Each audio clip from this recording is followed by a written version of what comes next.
Let's try again to read chapters 4 and 5 of the book called The Lottery Rose. It's been a while since we read this together, but let's see what we can get done today. I've been having trouble a couple times trying to record. I taped the book on the dresser and it got a good shot of me, but then it faded out. So, anyway, I'm laying across my bed. Let's see if I can just hold it and read it. Chapter 4 of The Lottery Rose. The next morning, George was not able to eat his breakfast. Timothy noticed after a time that Georgie's food was untouched and that his eyes had a tired look in them. Well, I guess you don't feel good, huh, Georgie? He asked as they walked away from the breakfast table together. I feel okay, Georgie answered. He knew that he didn't feel okay, but he also knew that he didn't want to talk about his tiredness or his headache. He had other things to think about that morning. Sister Mary Angela called for him to come to her office.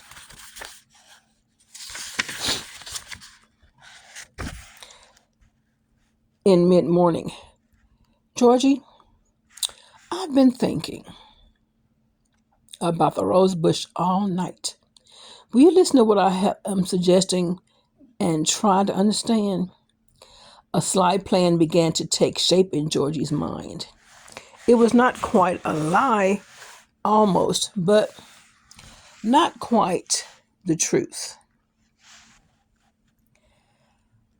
Well, yes, sister, he said meekly and with so mild a face that she looked relieved. Now, I've been thinking of so many possibilities for your rose bush. The entrance to our building at one side of the steps is one place where there is plenty of room and where every visitor will see it and admire it. She looked at Georgie hopefully. Yes, ma'am, he said. Sister Mary Angela continued even more enthusiastically. Well, then, of course, I've wondered why you and Timothy might not culture a whole flower garden together. A big plot to brighten up things in the milder, in the midst of the boys' vegetable gardens. I'm pretty sure Timothy would be glad to take on such a project. He likes you, Georgie. Excuse me, y'all. Georgie,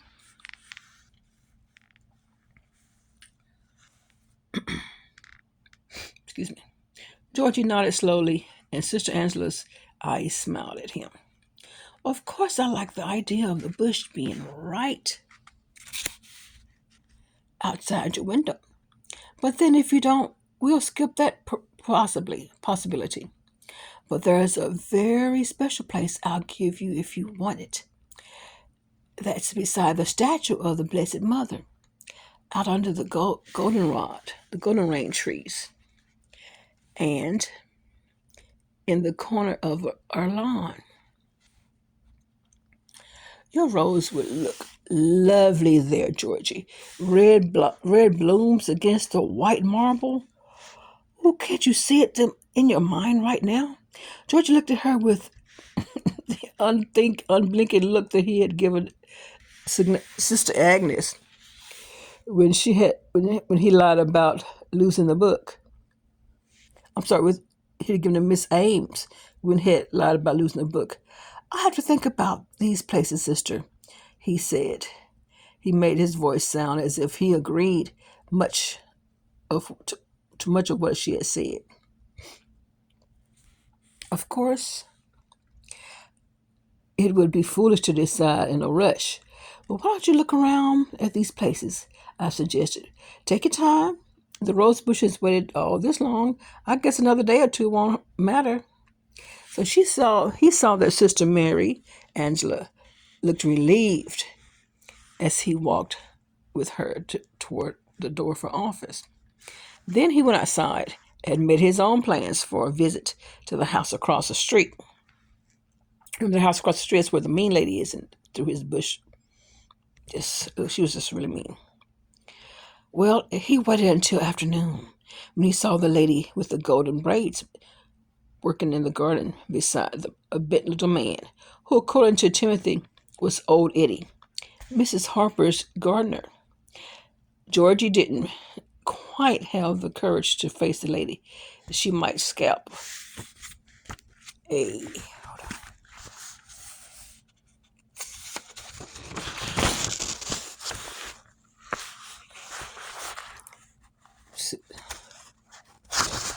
hold on. She might scalp a strange boy she discovered in her garden.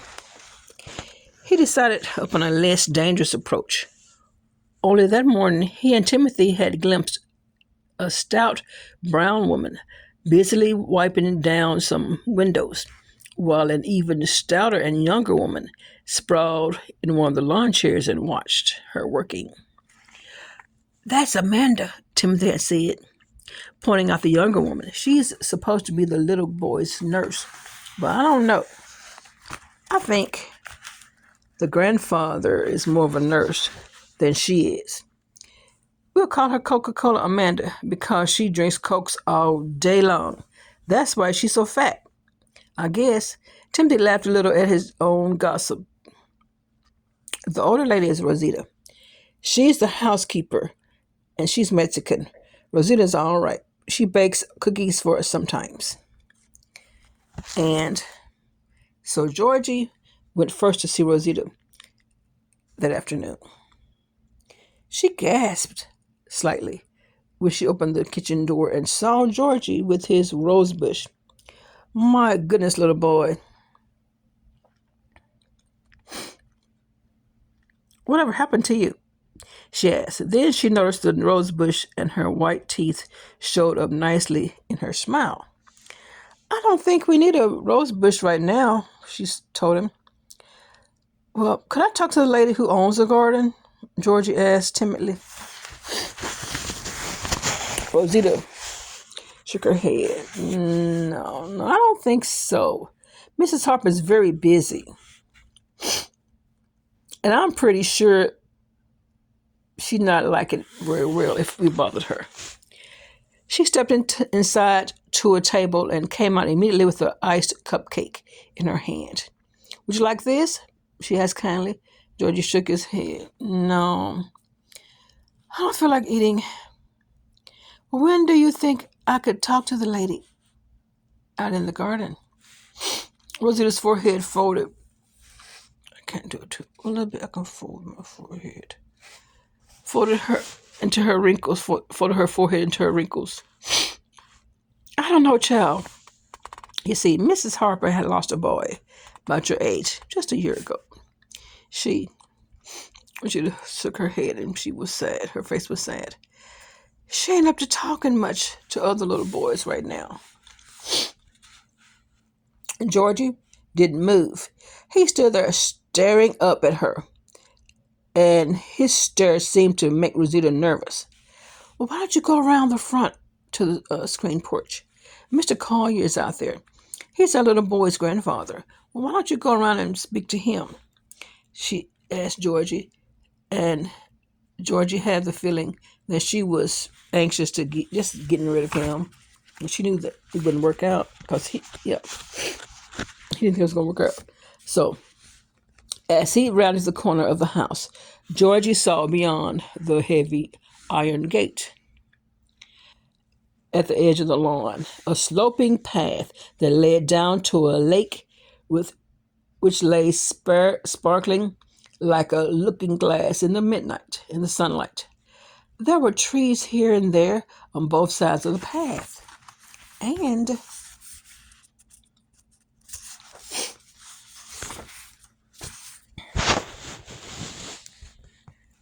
halfway down the lake there was a wide old tree like one he had often looked at in those flower books. Miss Ames told him once that it was a banyan tree, and he was pleased that he remembered the name. When he found the porch, he knocked at the screen door, and a man's pleasant voice asked him to come inside. His voice belonged to a slender old man with silver gray hair and a beard that matched. He sat on the long chair, with his feet stretched out before him, with pillows and books all around him. A small boy with curly blonde hair and blue eyes that somehow looked lost and all alone sat close to the old man's side. Well, are you a peddler, young man? Are you selling rose bushes? The man asked as soon as Georgie stepped inside. Georgie shook his head. I'm not selling it. I just want to plant it in your garden. He noticed a weary look came over the man's old face, much like the look that came from on Miss Ames's face when Georgie returned to school after a bad beating. He expected to hear words so many people said when they looked at him for the first time. What happened? Who hurt you? But the little boy's grandfather didn't ask those words Georgie expected. He seemed to be busy with some thoughts of his own for a minute. Then he smiled. Well, I'm afraid there isn't a chance of you planting a rose bush here. This garden belongs to my daughter, and she's very particular about choosing the plants that she wants in it. Anyway, shouldn't you plant it somewhere near so you can tend to it? No, it has to be here. This is the right place for it. Maybe you haven't looked far enough. By the way, do you live at the school across the street? I've lived there from yesterday. So you're a new boy. Do any of the sisters know that you're here with the bush? No. George rested his awkward parcel on the terrazzo floor of the porch. Where did you find that bush then? Grandfather asked for it after a pause. I didn't find it. I had a ticket that I won at the grocery store. It had some numbers on it, and it made them win the bush to me. Georgie changed the subject suddenly as he became interested in the child resting against the grandfather's face. Resting against the grandfather's side. What's the little boy's name? He asked. His name is actually Robert, but you can call him Robin. What is yours? Georgie, but I like Robin better.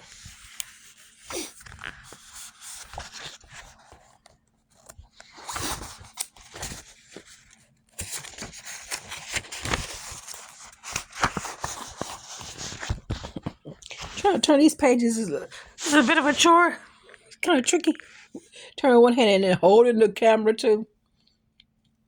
I try to prop it up. I taped it to the side of my dresser, but then the phone wouldn't work. So anyway, this is what we're doing. And my computer won't work. I was going to use the computer first, but I forgot my password and nobody can figure it out. So here we are. Anyway, hope it's good to see me. I don't see you. Do you see me?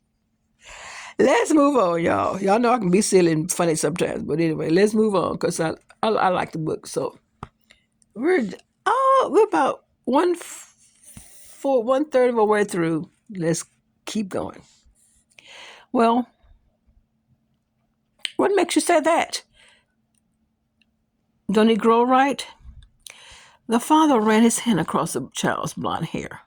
His face was grave when he looked up at Georgie again. No, Robin doesn't grow as he should. He's 5 years old. He can only say a few words. All the boys over at the school know that. So I think I should tell you too. But we love Robin very much. When he and I meet any of the boys on our walks, they never fail to speak nicely to him. That pleases me very much. Georgie put out his hand and touched Robin's boot gently. Touch his foot gently. Well, will he learn to read when he goes to school? He asked. No, said the grandfather. I can't either. I've been into school, but I ain't never learned to read. I can't either. I've been to school, but I ain't learned to read. The grandfather turned away from Robin and looked for a long time at his caller. Well, you've been hurt, Georgie. Excuse me, were you in an accident? Here it was.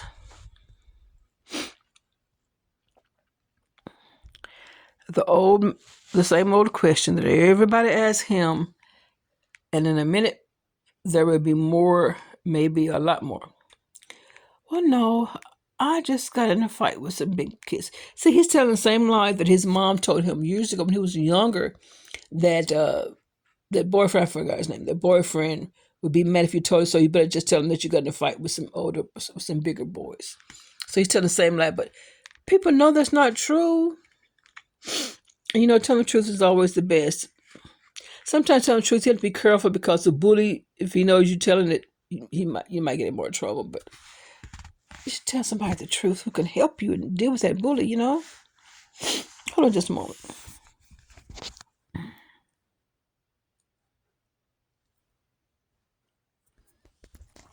Okay. Well, no, I just got into a fight with some big kids. It must have been very bad, a very bad one. The grandfather, whose name was Hugh Collier, shook his head. I've seen other kids hurt the way you are, but this hurt didn't come from school ground fights. Grown up people hurt those children. Uh-oh. Steve hadn't hurt me, Georgie said. Oh. And then he stopped quickly in sudden fright because he had mentioned that name.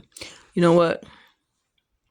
It's over. But that fear in George is still inside of him. He's like, oh no, what if Steve knows I'm telling it and he get in trouble and then he's gonna kill me like my mama said. So he stopped talking about that real quick. Hugh Collier shook his head. No, I suppose not. He looked at Georgie, then there was a frown on his face. Georgie felt uneasy. Finally he said, well, you gonna let me plant the bush here? I'm sorry, Georgie, but I have to say no. There are plenty of other places for your bush. All right? Neither any other place. George interrupted him in sudden fury. That means anger.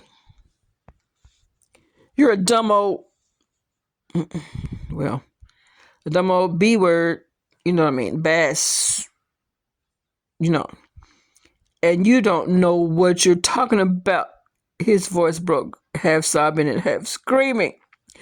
All the same, Georgia, you have to face it. You must find another place for your bush. If we allow you to plant it there, other boys will want to come over and plant everything from sunflowers to cabbages. I don't think so. None of the boys had probably ever asked that old man to plant anything. George is the one who won the rose. And the other boys were there a long time before Georgie get there, and they don't have to know that Georgie planted his rose bush in that garden across the street. So I don't agree with the old man. I would have let him plant it in my garden. If I had a garden, I love roses. My parents had a beautiful rose and flower gardens and vegetable and fruit gardens. But anyway, I like them. So, all the same, Georgie, we have to face it. You must find another place. I don't want to talk to you anymore. Not to nobody. Georgia ran around the house, back towards the school.